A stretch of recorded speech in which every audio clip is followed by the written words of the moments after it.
Harry Kane admits England Euro 2020 agony and Man City transfer talk has taken its toll as he struggles for top form. Harry Kane has opened up about the mental and physical fatigue he suffered after a double whammy of misery this summer.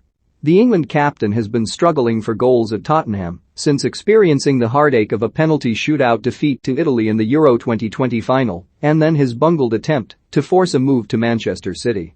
Kane found himself under intense scrutiny during a difficult start to the season, in which he has scored just one Premier League goal and seen Spurs sack boss Nuno Espirito Santo after just 4 months in charge. And the 28-year-old striker admits he struggled with burnout following a summer whirlwind which left him with no real pre-season, while speculation raged over his club future. Ahead of Friday's World Cup qualifier against Albania, Kane said, "A lot of people talk about what tournaments take out of you physically, and pre-seasons, and going straight back into a season, but I think mentally as players you go through a lot as well. And it's important for players to talk about that. You go through the highs and lows of a tournament, coming so close to a dream, and it being taken away from you in such a quick moment. And then it was my first summer of transfer speculation, having to deal with those situations. So of course it takes a toll mentally, but I've always had good friends and family around me. Free bets, get over £2,000 in new customer deals when things are difficult. It's important you talk to people you trust and not just hide it and suck it up. I came off the back of a tournament where you're physically tired, mentally tired, and all of a sudden 3 weeks later the Premier League has started and you're straight back into it. We've had to deal with that as players more and more, but it's never easy to switch that mode back on and start firing on all cylinders again. The last 2 major tournaments we've had, semi-final, final, it takes a lot out of you. Not just physically but mentally. Then all of a sudden you're back playing in the Premier League. You never really have a chance to take it all in and learn from what happened. It becomes a bit of a whirlwind. We play a lot of games. There's not much time to recover and reflect. That loss was tough. Losing a European final with your country, at Wembley, that will stay with me probably for the rest of my career. You never really get over those things, unless we hopefully go and win some major tournaments. That always stings. Then there was a lot of speculation over the summer, the first real time that's happened to me. Kane was particularly injured by criticism of his brother and agent, Charlie, who became public enemy number 1 with a large section of Spurs fans over his efforts to force a move away from the club.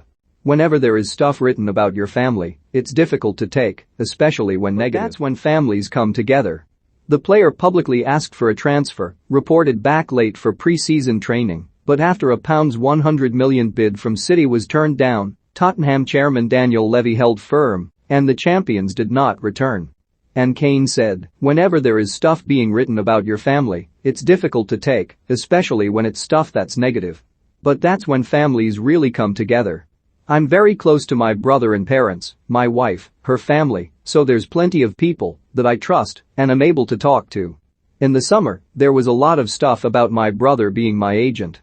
I know what he does for me as an agent, I know what he does for me as a brother, and that's all that matters. The rest of it is just noise from our point of view." Kane admits to being disappointed with his start to the season and says he is relishing the chance to work with new Spurs manager Antonio Conte, whose arrival seems to have quelled much of his restlessness for a move away.